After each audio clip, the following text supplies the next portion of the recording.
Oi, meu amigo, que a paz e a graça do Senhor esteja sobre você, sobre os teus, sobre toda a tua família e que o Senhor dê ordem aos teus anjos a teu respeito para que eles te guardem por todos os caminhos por onde você passar.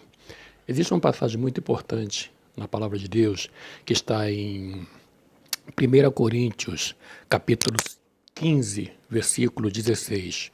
Muita gente conhece essa passagem, uma das mais importantes e que está prestes a acontecer, onde o apóstolo Paulo nos diz o seguinte, vou botar óculos, porque sem óculos fica difícil.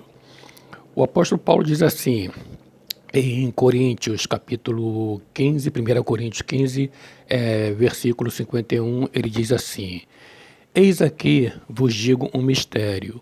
Na verdade, nem todos dormiremos, mas todos seremos transformados, no momento, no abrir e fechar de olhos, entre a última trombeta, porque a trombeta soará e os mortos ressuscitarão incorruptíveis, e nós seremos transformados, porque convém que isso que é corruptível se revista de incorruptibilidade, e o que é mortal se revista de imortalidade. E eu repito aqui, e ele disse, eis que vos digo um mistério, na verdade nem todos dormiremos, mas todos seremos transformados. Agora diz o 52, num momento, num abrir e fechar de olhos, ante a última trombeta, porque a trombeta soará e os mortos ressuscitarão incorruptíveis, e nós seremos transformados.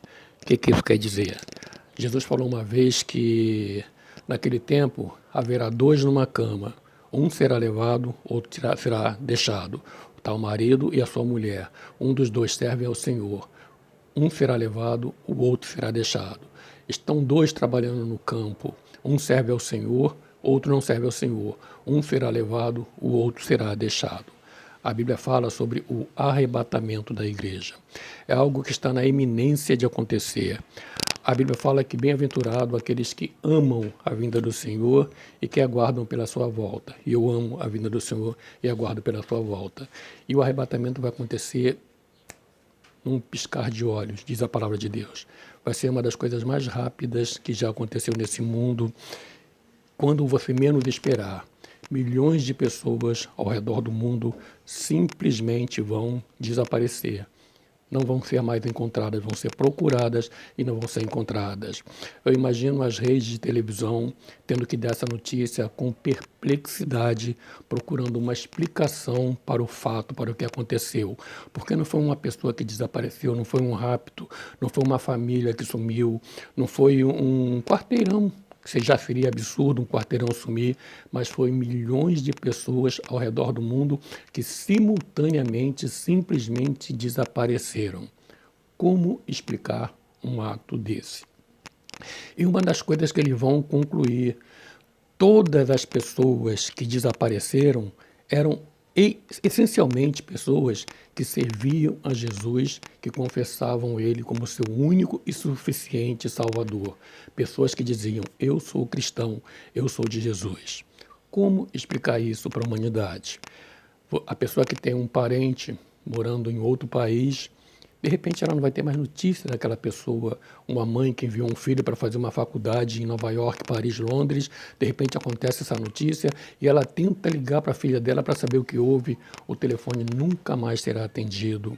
Uma criança que estava no berço, a mãe saiu para ir na sala, de repente voltou, aquela criancinha desapareceu, a mãe vai entrar em desespero, aquela criança nunca mais será encontrada. Pessoas do mundo inteiro com a mesma fé, servindo ao mesmo Senhor e que viveram uma vida nesse mundo fazendo a diferença, viver em santidade, mesmo sendo pecadores, às vezes caindo em pecado, mas indo diante do Senhor com o coração arrependido, dizendo, Senhor, pequei, me perdoa, não é isso que eu quero para mim. Pessoas que não tinham compromissos com o pecado, pessoas que honravam e reverenciavam a Deus, que queriam fazer a diferença nesse mundo e faziam a diferença mesmo dentro dos seus limites. Essas pessoas vão simplesmente desaparecer. E tem muita gente que está no meio da igreja, que tem aparência de cristão, que tem face de cristão, que usam isso aqui embaixo do braço, a Bíblia, vão todos os dias para a igreja, falam de Jesus até, cantam louvores, têm uma aparência de piedade, mas longe da igreja, longe da família, longe dos vizinhos, só Deus sabe a vida que essas pessoas levam. Essas pessoas serão deixadas para trás. E naquele tempo eu fico imaginando como vai ser a vida dessas pessoas que se diziam cristãos, se diziam crentes em Jesus Cristo, que criam no nome de Deus e que foram deixados para trás. Meu irmão, além do desespero dessas pessoas saberem que vão ter que enfrentar o anticristo e tudo aquilo que está no livro do Apocalipse, e eu te aconselho, meu irmão, minha amiga, vendo você evangélico ou não, cristão ou não, leia a Bíblia, porque ela revela tudo o que já está acontecendo nos nossos dias e o que vai acontecer nos dias futuros. O mundo está prestes, o relógio de Deus está prestes a marcar meia-noite. O arrebatamento é um fato iminente. A qualquer hora você verá no jornal, na televisão, na internet, qualquer lugar do mundo dizendo milhões de pessoas desapareceram da face da terra inexplicavelmente. E essas pessoas tinham uma única coisa em comum. Elas serviam a Jesus e se diziam povo de Deus. O mundo não vai ter explicação. Mas a Bíblia diz também que no meio do trigo existem os joios, aquelas pessoas que se dizem cristãos, mas que não têm nenhum compromisso verdadeiro com Deus. Vivem a sua vida sem ter deixado que o sacrifício do Calvário tenha impactado e transformado a sua vida. Porque crer em Jesus Cristo é mudança de vida. Não adianta crer em Jesus Cristo, porque até os demônios creem. A Bíblia diz que eles creem e tremem de medo, porque sabem o que espera por eles. É o lago de fogo. E nem por isso eles vão para o céu, porque eles creem em Jesus. Crer significa mudar de atitude, uma volta de 180 graus, deixar que o sacrifício do Calvário impacte, transforme a minha vida e que eu seja uma pessoa que nesse mundo faça a diferença, que eu coloque Jesus Cristo como prioridade na minha vida, que eu tenha compromisso com Ele e com a palavra de Deus, que eu seja a luz do mundo e sal da terra como Jesus Cristo disse. E muita gente está dentro da igreja, infelizmente, que não vão fazer parte desse arrebatamento. Eu fico imaginando o que eles vão dizer, que explicação eles vão dizer, porque o mundo vai cobrar. Ué, mas você não dizia cristão? Todos os cristãos foram e você ficou por quê? O que eles vão dizer? Porque eu não era sincero? Porque eu prevaricava? Porque eu adulterava? Porque eu fornicava? Porque eu mentia? Porque eu roubava? Porque eu assistia vídeos indecentes escondido no meu quarto quando ninguém estava vendo? Porque eu desejava aquilo que é dos outros? Porque eu adulterava com a mulher do meu amigo, do meu vizinho? Como é que ele vai explicar isso para as pessoas? Porque eu não tinha uma vida de santidade, porque eu estava dentro da igreja, mas eu era um hipócrita, um falso. Tu já imaginou a vergonha dessas pessoas? Eu imagino que muitas dessas pessoas, quando entenderem que o arrebatamento aconteceu e que eles foram deixados de fora, eles vão simplesmente fugir, vão desaparecer, vão querer enganar para os conhecidos deles que eles também foram arrebatados, porque eles vão ficar com vergonha de dizer: eu fui deixado para trás. E vamos ter muitos deixados para trás. E nesse momento, meu irmão, quando o arrebatamento acontecer, que pode ser hoje, pode ser agora, pode ser antes que eu termine esse vídeo, pode ser amanhã, pode ser no ano que vem, nós não sabemos. Por isso Jesus disse que nós devemos vigiar e estar preparado, porque ele virá como um ladrão à noite. O ladrão não avisa quando vai assaltar a tua casa. Você está lá tranquilo, relaxado, de repente o ladrão chega de surpresa. Assim virá Jesus, de surpresa.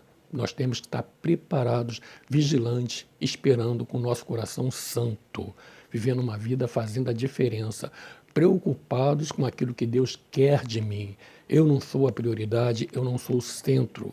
O apóstolo João Batista, a Bíblia diz que tem uma passagem na Bíblia que Jesus disse: João Batista é o menor no reino dos céus, será maior que João Batista. E João Batista, segundo Jesus, foi o maior de todos os profetas, porque ele veio anunciar a chegada do Messias. Ele teve essa honra. Foi ele que disse: eis o Cordeiro de Deus que tira o pecado do mundo. Ele viu o Espírito Santo descer sobre Jesus. Ele falou: eu não sou digno de me abaixando, desatar as correias da sandália dele. Jesus disse que ele foi o maior de todos os profetas. E no reino de Deus, o menor no reino de Deus será maior que João Batista. Aí eu fico imaginando pessoas que estão no meio da igreja, com a Bíblia embaixo do braço, cantando no coral, cantando corinho, fazendo parte da mocidade, às vezes no ministério, sendo pastores, presbíteros, diáconos, ou simplesmente irmãos que estão lá no banco, mas que têm aquela aparência de santidade. Poxa, fulano é crente. Será que é?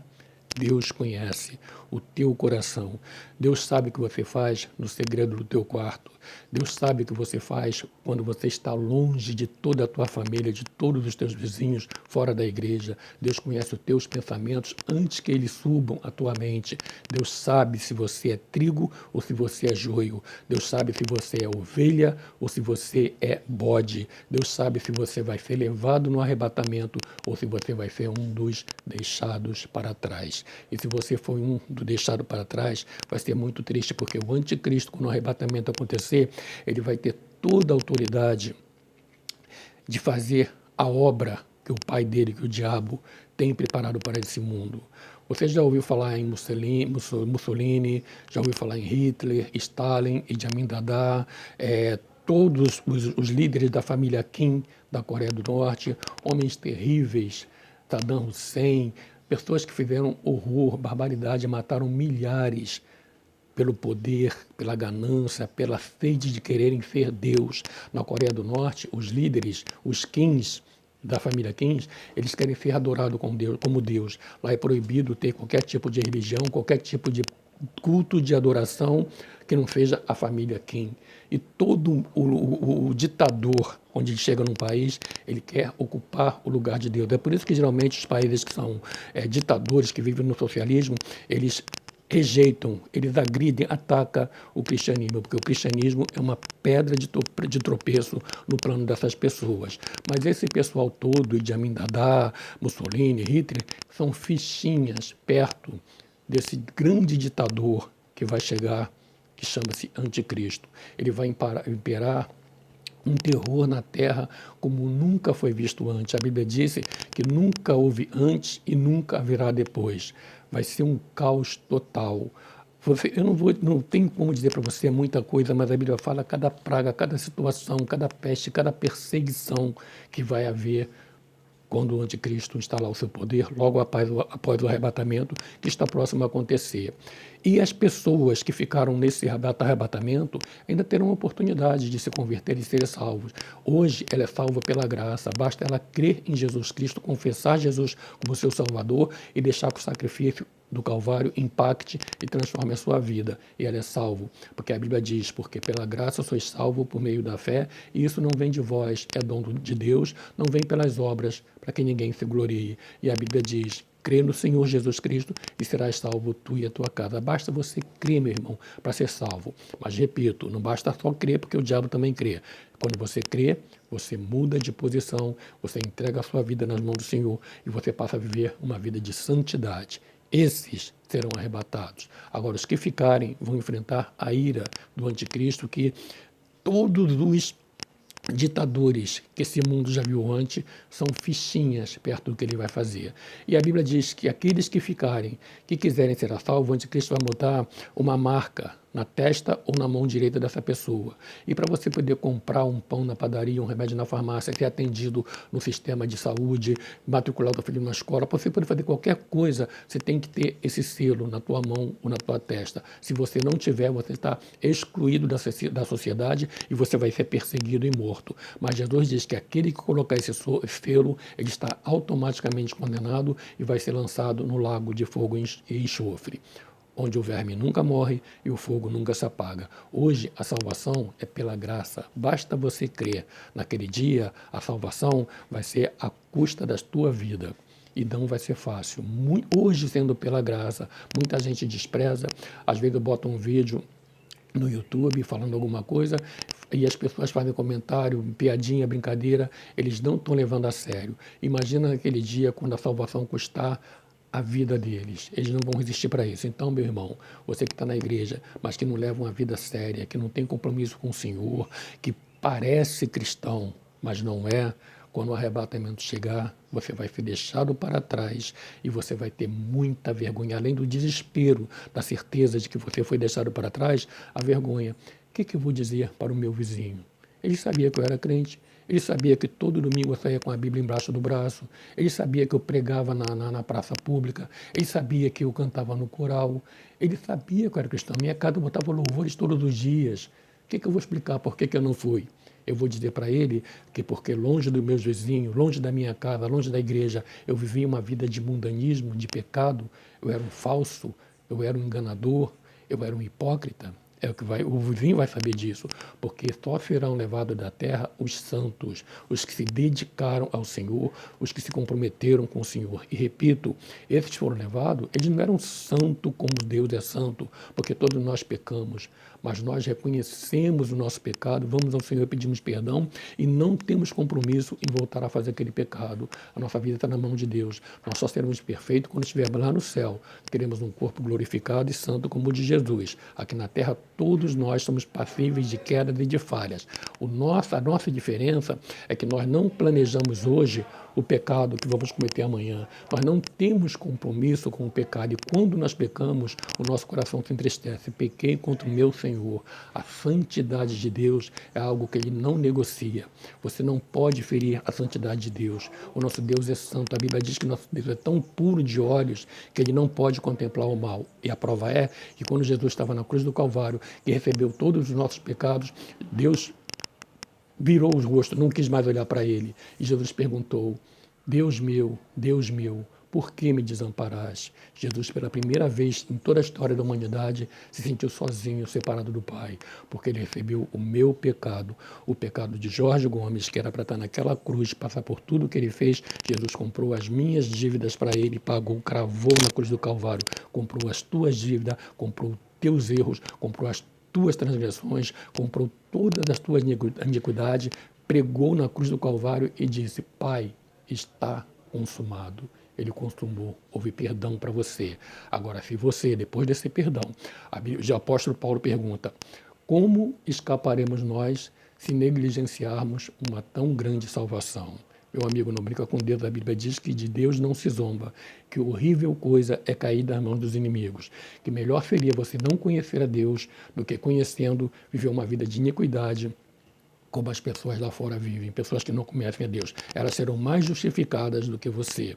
Você foi chamado para ser luz do mundo e sal da terra. Quando o arrebatamento chegar, se você ficar para trás, vai ser um momento de vergonha para você. Além do alto risco de você ser lançado no inferno, porque aí a partir daí a salvação vai depender da tua resistência física. E como você vai conseguir? Vai ser um império, o diabo vai vir com toda a ira dele, proibindo qualquer tipo de adoração que não seja a ele, através do anticristo, e você sozinho vai conseguir como, meu amigo? Vai ser muito difícil. A Bíblia diz, se hoje ouvirdes a sua voz, não endureçais o vosso coração. Hoje é o tempo em que você está vivo, porque depois a Bíblia diz que ao homem está ordenado morrer uma só vez, vindo após isso o juízo. Você morre, sai daqui eternamente salvo ou eternamente perdido.